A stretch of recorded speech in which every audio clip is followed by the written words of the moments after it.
Texas, 1943. A French prisoner stood in the recreation hall, dust motes floating through afternoon light, his eyes fixed on something no one else seemed to notice. For 6 months he had nodded at broken German commands, pointed at meals he wanted, gestured his way through work details. The Americans thought him slow, perhaps damaged by combat. The German prisoners assumed he was simple.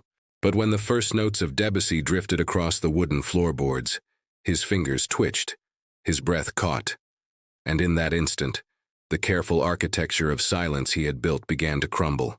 The summer heat pressed down on Camp Swift, 30 miles east of Austin, transforming the Texas landscape into something that shimmered and wavered at the edges. The camp stretched across former ranch land, geometric rows of tar paper barracks and whitewashed buildings, surrounded by double fences and guard towers that cast long shadows in the late afternoon sun. Among the 15,000 prisoners held there, mostly Germans captured in North Africa, some Italians who had surrendered early, walked a man the records listed simply as André Moreau, French national, captured Normandy region, June 1940. He was 32 years old, lean, dark hair going gray at the temples. He moved through the camp with the cautious economy of someone conserving energy, speaking rarely, and when he did, only in fractured German that made the other prisoners wince. The guards called him Frenchie. The German POWs avoided him. He was neither their enemy nor their ally, just another casualty of the occupation conscripted into Wehrmacht labor battalions before capture. In the complex hierarchy of the camp, he occupied no clear position. He simply existed, a ghost moving between work details and meals, his eyes always watching, his mouth always closed. But Lieutenant James Holloway, the camp's education officer, noticed something the others missed. It was the way Moreau held books in the camp library, the reverence in his touch when he opened a volume, even though he supposedly couldn't read English. The way his eyes moved across pages, not the halting scan of someone struggling with foreign text, but the fluid rhythm of comprehension. You ever notice how the Frenchman looks at those books? Holloway asked Sergeant Bill Mackenzie one evening in the administrative office, ceiling fans churning the humid air. Mackenzie shrugged, working through paperwork. Half these boys pretend they can't read. Makes them seem less educated, less dangerous. Command likes them simple. Maybe. Holloway lit a cigarette, smoke curling toward the ceiling. Or maybe he's got reasons we don't understand yet. What Holloway couldn't know, what no one in Camp Swift understood, was that André Moreau had grown up in Neuilly-sur-Seine, a wealthy suburb of Paris. His father had been a literature professor at the Sorbonne. His mother, British by birth, had taught him English from infancy. By age 12, he was reading Shakespeare in original text. By 16, he was fluent in 5 languages. When the Wehrmacht rolled through France in 1940, Moreau had been working as a translator for a publishing house. The occupation government had conscripted him immediately. His language skills made him valuable. For 3 years, he had translated German military documents, always careful, always watching for opportunities. And when the chance came to sabotage a communications relay in Normandy, he had taken it. The arrest was swift, the interrogation brutal. But before they could execute him, the Allied invasion began, and in the chaos of retreat, he had been swept up with captured Wehrmacht personnel, processed as a foreign conscript, and shipped to America. No one questioned the story. Foreign laborers were common in the Wehrmacht by 1943. The paperwork was cursory, and Moreau had learned in the darkest days of interrogation that silence, absolute, impenetrable silence, was its own form of armor. If the Americans knew his real background, knew his education, knew his resistance work, the questions would begin. Intelligence officers would arrive. He would be separated, interrogated, examined. His family in France, if they still lived, might face consequences. So he chose invisibility. He chose to become no one worth noticing. The strategy worked perfectly. For 6 months he moved through Camp Swift like smoke, present but not substantial, seen but not remembered. Until the afternoon the piano arrived. The Red Cross truck rumbled through the camp gates on a Thursday in late August, carrying crates of books, sports equipment, and, wrapped carefully in canvas and rope, an upright piano. Educational enrichment, the Red Cross coordinator explained to Holloway, clipboard in hand. Camp morale initiative. Figured you boys could use some culture out here. The piano was old. A Baldwin upright manufactured in 1928. Its mahogany case scarred, but solid. 4 guards and 6 POWs carried it into the recreation hall, a long wooden building that served as theater, chapel, and community center. They positioned it against the far wall, beneath windows that looked out toward the guard towers and fence line. Someone found a stool. The Red Cross coordinator tested middle C, slightly out of tune but functional. Any of you Krauts play? One of the guards asked the German prisoners who had helped carry it. Blank stares, shrugs. One man, Corporal Schmidt, said in broken English, "No music, work only." The guards laughed, not unkindly.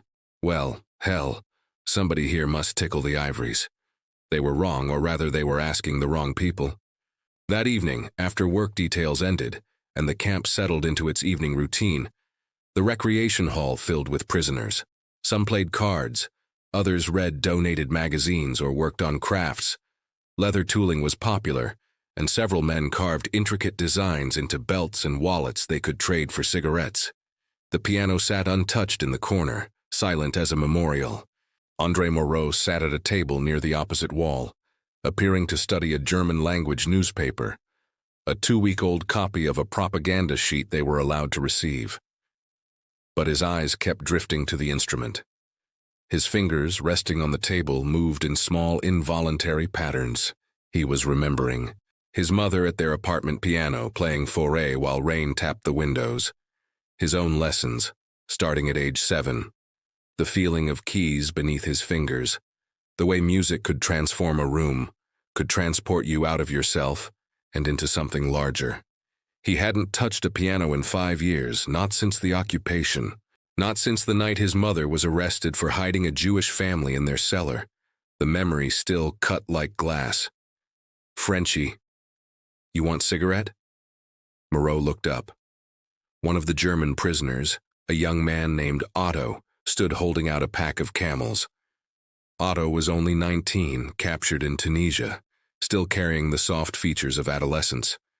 Moreau shook his head, gestured dismissively. Otto shrugged and moved on.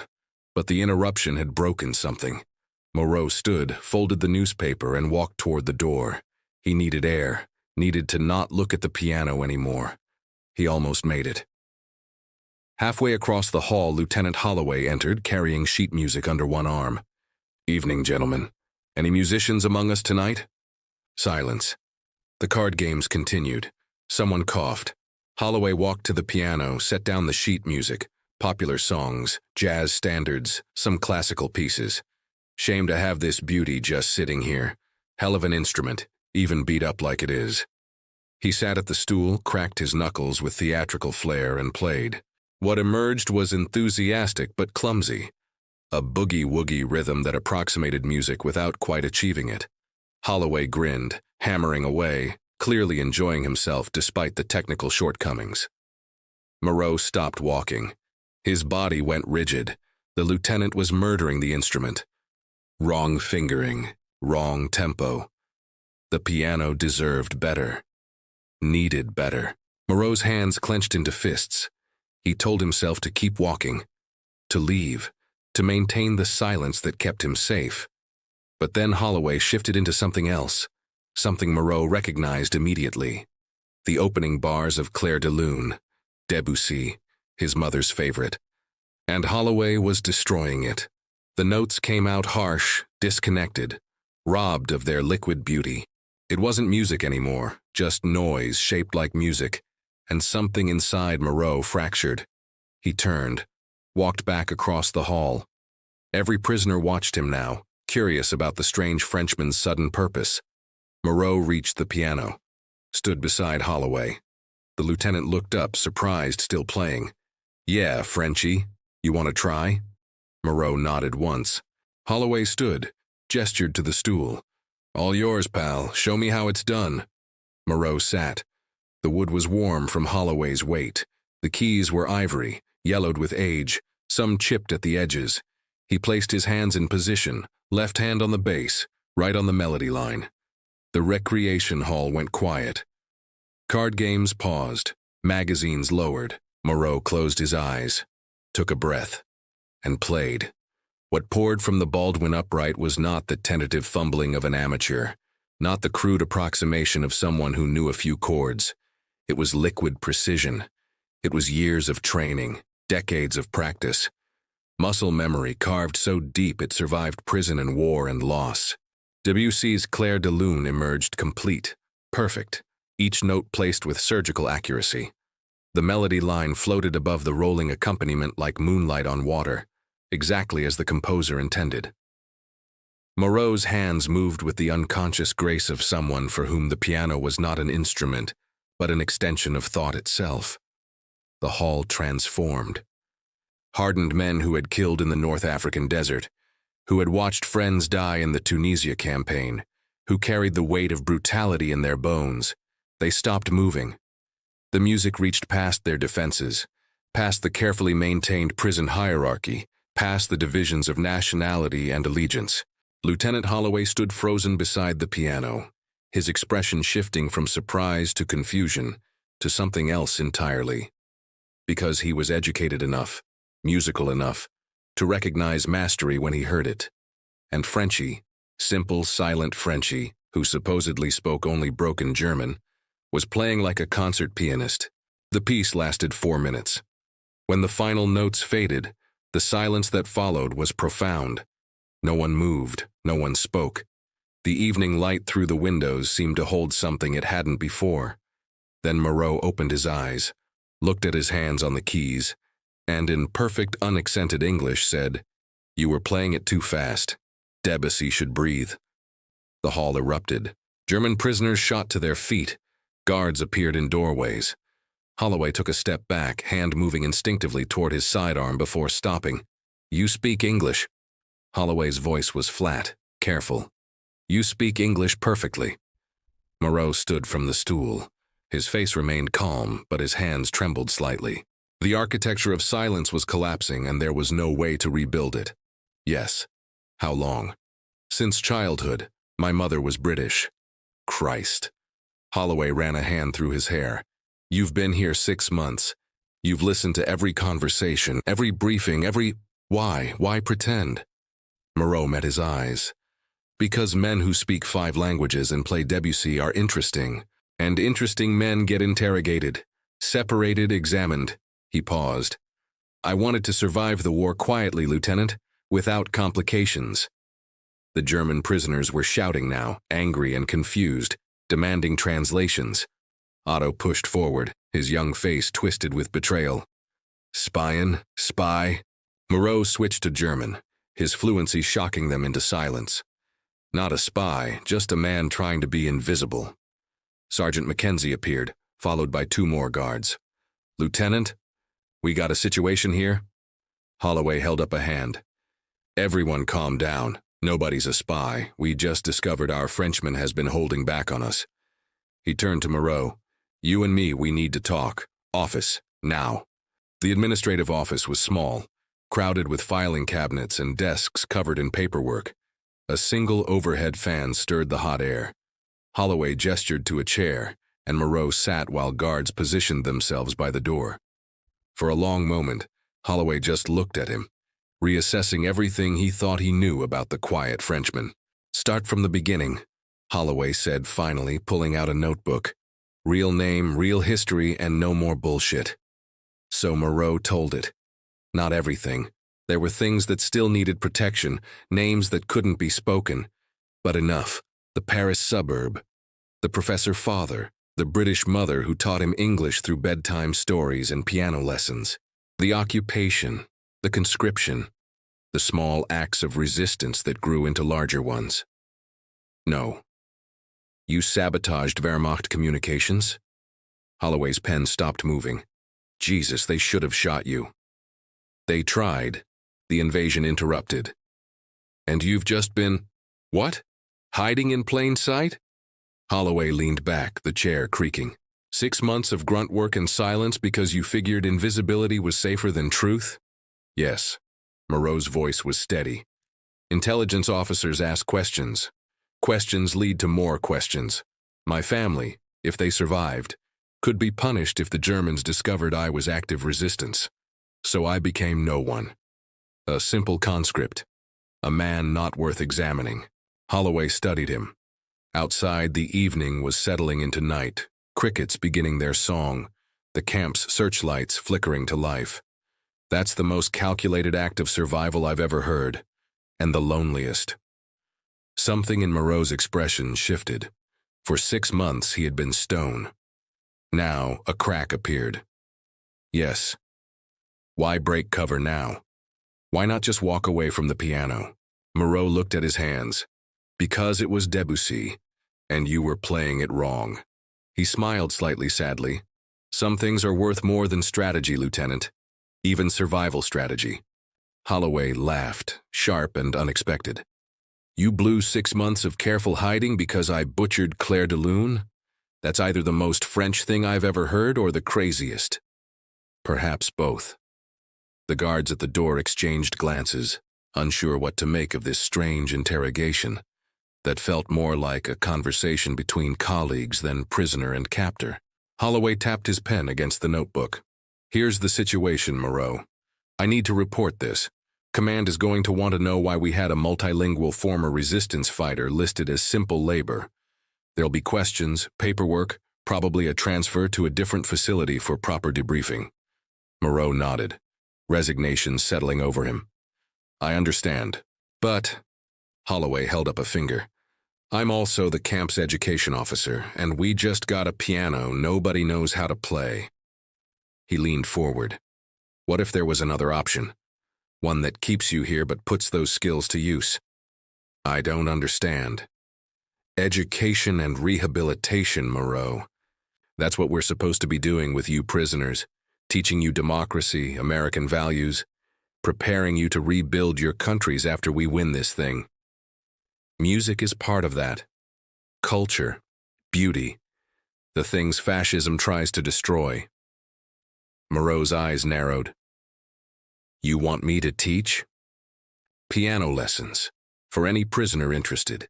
Germans, Italians, whoever. And maybe some other cultural education. Language lessons, literature discussions. We've got educated men rotting in those barracks with nothing to do but think about the war. Give them something better to think about. Holloway smiled. Plus, I'll be honest, I'd like to learn that Debussy piece properly. Been playing it wrong for years, apparently. For the first time in 6 months, André Moreau felt something close to hope. The arrangement was approved faster than expected. Major Williams, the camp commander, saw the value in productive prisoner activities. The Red Cross endorsed it enthusiastically, and within a week, Moreau had a new designation, Cultural Education Assistant. His barracks assignment changed, moved to a smaller building near the recreation hall. His work detail shifted from manual labor to 3 hours each morning helping in the camp library, followed by afternoon and evening availability for lessons. The transformation was remarkable. The invisible man became visible. The silent man found voice. His first student was, surprisingly, Otto. The young German appeared at the recreation hall on a Wednesday afternoon, cap in hand, nervous. I would like to learn, he said in German, if you will teach me. Moreau looked at him. This boy who had offered cigarettes, who had been kind in small ways even when Moreau pretended not to understand. Why piano, Otto? My mother played. Before the war, I would listen when I was supposed to be sleeping. Otto's voice went soft. I want to remember that. The sound of home. Moreau gestured to the piano stool. Then sit. We begin with hand position. Others followed. Corporal Schmidt, who turned out to have a fine ear for music. An Italian prisoner named Giuseppe, who had sung opera in Naples. Even some of the American guards, drawn by the sound of proper music echoing from the recreation hall at night. Lieutenant Holloway came for his lesson on Thursdays. He was a mediocre student. His fingers lacked flexibility, his rhythm wavered, but he applied himself with determination.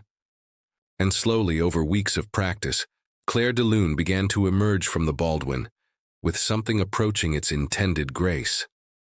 "Better," Moreau said one evening, listening as Holloway worked through the middle section. "You're learning to let the phrases breathe. Only took me 30 years and a French prisoner to figure it out." Holloway smiled. "You're a good teacher, Moreau. Patient. Music requires patience, and these men—" Moreau gestured toward the hall where Otto was practicing scales in the corner. "They need something to build, something that isn't about destruction." The impact rippled through Camp Swift in unexpected ways.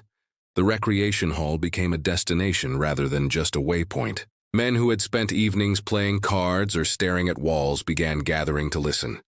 Some brought letters from home and read them while the music played. Others simply sat, eyes closed, transported somewhere beyond the wire fences. The German prisoners' attitudes toward Moreau shifted from suspicion to something like respect. He wasn't one of them, but he wasn't quite an enemy either. He existed in a strange middle ground, a man whose allegiances were to things larger and more subtle than nations, to music, to beauty, to the human capacity for creating rather than destroying. One evening, as Moreau played Chopin for a gathered crowd, Sergeant Mackenzie pulled Holloway aside. "You notice what's happened?" Mackenzie asked, voice low. "What's that?" "Fights are down 30% since the piano arrived. Discipline issues dropped. Even the worst cases are settling." Mackenzie shook his head in wonder. "It's like the music's doing what months of rules and regulations couldn't." Holloway watched Moreau's hands move across the keys, watched the faces of hardened soldiers softened by sound. "Maybe that's what victory really looks like, Bill. Not tanks and bombs, but this. Men who were told to hate each other sitting in the same room, listening to the same beauty." In late October, the Red Cross delivered mail. Moreau hadn't expected anything. Mail was for soldiers with families who knew where to write. He had deliberately avoided communicating with anyone in France. Every letter could be an intelligence risk, could expose his real history. But there, in the bundle handed to Holloway, was an envelope addressed to André Moreau, Camp Swift, Texas, USA. The return address was Paris. The handwriting was his father's. Holloway brought it to him during an evening lesson. "This came for you, cleared by censors." He handed over the envelope. "Good news, I hope." Moreau's hands shook as he opened it. The letter was dated 6 weeks earlier, written on thin paper that had crossed an ocean and a war to reach him. "Mon fils, we learned through Red Cross channels that you survived, that you are held in America. I cannot express the relief. We thought you dead. Your mother lives. She was released from Drancy camp when the Germans retreated. She is weak, but recovering. We are together again in the apartment, though much has been destroyed. She asks about you constantly, plays your recordings when she has strength. She wants you to know that the piano in the parlor survived. Waited for you through the occupation, through everything. It waits still. Come home when this madness ends. We will make music again." Your father Moreau read it 3 times, then a 4th. The words blurred. He realized he was crying. The first tears he had shed since the night of his arrest. "Hey." Holloway's voice was gentle. "You all right?" "My mother." Moreau's English roughened with emotion. "She survived. They both did." "That's good news, isn't it?" "Yes." Moreau wiped his eyes. "Yes, it's very good news." That night after the recreation hall emptied, Moreau stayed at the piano. He played everything he could remember his mother teaching him. Fauré's Pavane, Satie's Gymnopédies, the French folk songs she had sung while cooking dinner, while hanging laundry, while living an ordinary life before the world went mad. He played until his hands ached, played until the guards on night duty came to check on him, played until the Texas stars wheeled overhead, and the camp sank into deep silence. And in Paris, 5,000 miles away, his mother sat in their scarred apartment, listening to a recorded symphony on their rescued phonograph, and somehow, in that inexplicable way that love transcends distance, felt her son's music reaching across the dark Atlantic. Lieutenant Holloway had an idea. "A concert," he announced one morning in December, bursting into the library where Moreau was cataloging new books. "A proper concert, Christmas program. You play, maybe get some of your students to perform. We'll invite the officers, the guards, maybe some folks from town. Show them what we've been building here. Moreau looked up from his cataloging. A concert. Yeah. Music, culture, democracy in action. Holloway grinned. Come on, Moreau, you've been teaching for 3 months. Time to show the results. The idea was both terrifying and exhilarating. Moreau hadn't performed for an audience since before the war, but the students had progressed. Otto could play simple pieces cleanly. Giuseppe's voice had the recreation hall in tears when he sang "O Holy Night" in Italian. Even Corporal Schmidt had mastered a few folk songs. We would need time to prepare, Moreau said carefully. We've got 3 weeks until Christmas. That enough? Perhaps. Moreau set down his cataloging pen. If we work hard. The next 3 weeks transformed Camp Swift. The recreation hall became a rehearsal space. Moreau coached his students through pieces, fine-tuning dynamics, perfecting tempo, building their confidence. Guards volunteered to build a small stage. Someone donated a microphone and speaker system. Word spread beyond the camp. The mayor of Austin heard about it. Local newspapers picked up the story. POW camp to host Christmas concert. German prisoners perform classical music. Major Williams was cautious. You sure about this, Holloway? It's one thing to have them playing for themselves. But a public concert? That's making a statement. Yes, sir, it is. The statement is that even in war, even among enemies, human beings can create something beautiful together. That's worth making public. Williams thought about it, nodded slowly. All right, but keep it dignified. No propaganda, no politics, just music. Just music, Holloway agreed. December 23rd, 1943. The evening was cool by Texas standards, temperature dropping into the 40s as the sun set. The recreation hall filled with people, camp officers in dress uniforms, guards with their families, townspeople curious and cautious, reporters with notebooks. The German and Italian prisoners sat in a designated section, nervous but proud. They wore their cleanest uniforms. Some had shaved carefully. This wasn't just a concert, it was a chance to be seen as human beings again, not just enemy combatants. Moreau stood backstage, really just a curtained section near the piano, and felt his heart hammering. His hands were sweating. The old performance anxiety came flooding back, unchanged by war and imprisonment. Otto appeared beside him. Are you nervous, Herr Moreau? Very. Good. My mother said the best musicians are always nervous. Means you care. Otto smiled. We will do well tonight. Yes, Moreau said. Yes, we will. Yes, we... Lieutenant Holloway walked out first, took the microphone. Ladies and gentlemen, thank you for coming tonight. What you're about to hear is something special. These men, prisoners of war from nations fighting against us, have spent the last 3 months learning music, practicing together, creating beauty in a place designed for security and control. I think that says something hopeful about human nature. Please welcome our performers. The applause was tentative at first, uncertain. The audience didn't know how to respond to enemy soldiers as entertainers. Then Otto walked out, sat at the piano, and began to play. It was a simple piece, a Bach minuet, carefully chosen for his skill level. But Otto played it with such earnest concentration, such visible effort, that the audience leaned forward. They could see him counting in his head, see his hands shaking slightly, see the enormous courage it took to perform for people who had every right to hate him. When he finished, the applause was warmer, genuine. Giuseppe sang next. His voice filled the hall with an Italian aria that needed no translation. The emotion transcended language. Several women in the audience wiped their eyes. Corporal Schmidt played German folk songs on the piano, simple melodies that spoke of home and longing. An American guard joined him playing harmonica, and together they created something that was neither German nor American but universal. Then it was Moreau's turn. He walked to the piano, sat, looked out at the audience, this strange mixture of captors and captives, civilians and soldiers, people who should be enemies but for this moment were just listeners. He had chosen his pieces carefully. First, The Star-Spangled Banner, a respectful nod to his host country. The audience rose, hands over hearts, and Moreau played it with precision and dignity.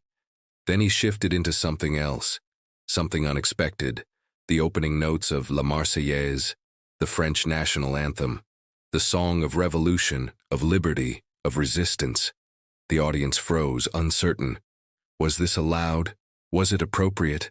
But Moreau played it not as a political statement but as a prayer. Slowly, with profound tenderness, he transformed the martial anthem into a meditation on loss and hope. He played for his mother in her apartment, for his father waiting for peace, for the France that had been occupied but not destroyed. When he finished, the silence was absolute. Then Major Williams stood, began to clap. Slow, measured applause that others joined until the hall thundered with it. Because they understood. All of them. Americans and Germans, officers and prisoners, townspeople and guards. They understood that this wasn't about taking sides or claiming victory. It was about surviving, about holding on to the things that made life worth living, even in the middle of darkness. Moreau ended with Debussy. Clair de Lune, played exactly as his mother had taught him, exactly as it should be played. And in that recreation hall in Central Texas, surrounded by barbed wire and guard towers, 500 people experienced something approaching transcendence. André Moreau was repatriated to France in May 1945, part of the first wave of Allied nationals released from American POW camps. He carried with him three things: the letter from his father, now worn soft with rereading, a photograph of his students at Camp Swift, signed by each of them, and a small harmonica given to him by Sergeant Mackenzie. He returned to Paris on a gray morning, the city scarred but standing. His parents met him at the train station. His mother was thin, her hair gone completely white, but she wrapped him in arms that still held their old strength. That evening, they sat at the piano in their apartment, the same piano that had somehow survived occupation and liberation. She played, then he played, and together they wept for the lost years and celebrated the found ones. Lieutenant Holloway wrote to him once. The letter arrived in June 1946, forwarded through Red Cross channels. Dear Moreau, thought you'd want to know. The piano program continued after you left. We've had over 200 prisoners go through music lessons. Some of them are damn good. Otto sends his regards. He's back in Hamburg, teaching music to children. Says you taught him more than piano. I finished that Debussy piece properly. Took me another year, but I got it. You were right about letting it breathe. The world's still broken in 1,000 ways. But I think about that Christmas concert sometimes, and I remember that broken things can still make beautiful sounds. Your friend, Jim Holloway. Moreau kept the letter with his other precious things. Years later, when he became a professor of music at the Paris Conservatory, he would tell his students the story of Camp Swift, not to glorify war or imprisonment, but to illustrate a principle he believed absolutely: that silence can be survival, that music can be resistance, and that the human need to create beauty is more powerful than any force that tries to destroy it. The Baldwin upright piano remained in Camp Swift's recreation hall until 1947. When the camp closed, it was purchased by a church in Austin, where it served for another 30 years. Generations of children learned on it, pressed the same keys André Moreau had pressed, unknowingly connecting to a story of courage and art and the refusal to be made invisible. In 1973, the church upgraded to a grand piano, and the Baldwin was donated to a small music school. On the inside of the lid, someone discovered an inscription carved carefully into the wood, done with the precision that comes from patience and purpose. Music is the silence between notes and the courage to play them anyway. A.M., 1943.